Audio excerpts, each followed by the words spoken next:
Alright, so welcome back. This is our next, it's a third video in the Solidworks tutorial for RAS. And so basically, what we're going to be talking today is more leaving the sketch menu and going to the features menu for extrusions, extrudes boss base, essentially taking this this outline and extruding it into 3D space, taking a 2D part and making it three-dimensional, just like it would be in real life. So, as we talked about last time, we kind of dimensioned this cool looking car thing at the start, and I think since we're done with that, we're going to exit sketch. Now we have this basic sketch here. We're going to features. So what you can do now is you can either do it straight from the sketch menu afterwards, like I could have done, or if you wanted to sketch something out as well, you could basically just select the sketch that you want to extrude. In this case, I have. And what I think I'll want to do is extrude boss base. So what basically extrude boss base does is, as you can see, it takes that 2D image and kind of just expands it, right? So in this case, what I could do is, if you look here, I'm increasing the distance in which this object is extruded.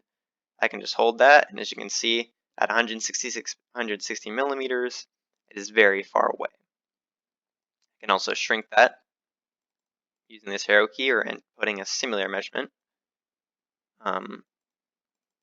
Basically gives you options for how much do you want, what do you want the width of this car to be. That's basically what this distance measurement gives you. So one thing that you want to be aware about Boss Extrude is there's different places where you can sketch it from. Typically, the only thing you're ever going to do is extrude from a sketch plane. So you don't have to worry about that too much, but later on, if you insert different planes, you can extrude from different areas, wherever you want, basically. Or if I had an existing model already, I could extrude from there.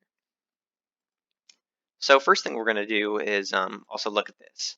So there's very, very many different ways that you can actually extrude or boss a certain outline or a sketch.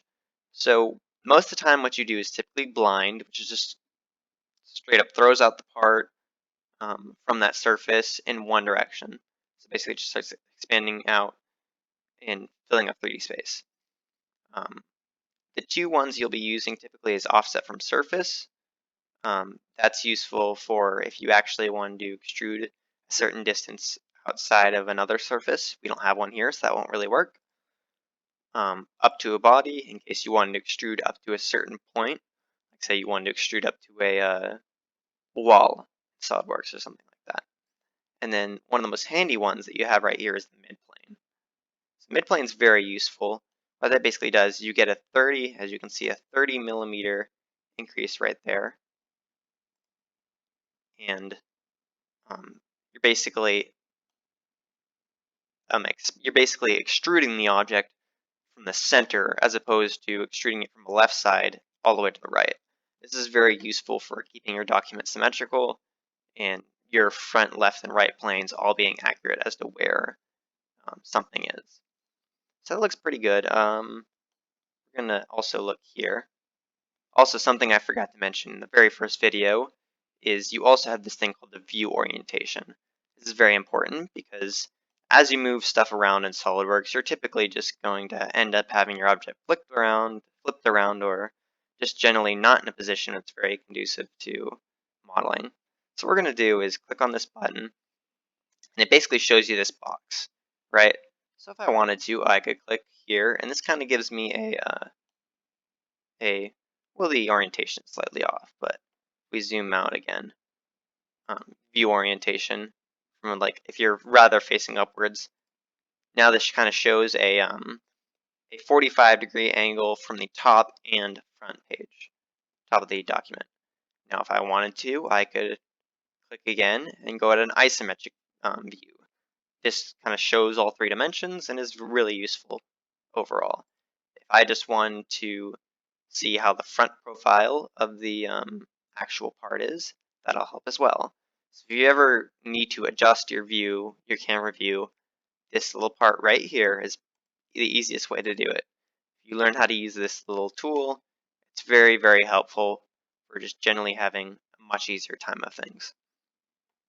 All right, well, so to go back to an isometric view, 30 millimeters, that looks like a small little car. Looks about right. So just to fix our view again, once we have our measurements and wherever we want to extrude from, or the type of extrusion, you're going to just hit check, OK, and as you can see, click away, we actually have now a physical part, which is very useful for later performing actions. And that'll be it for this video.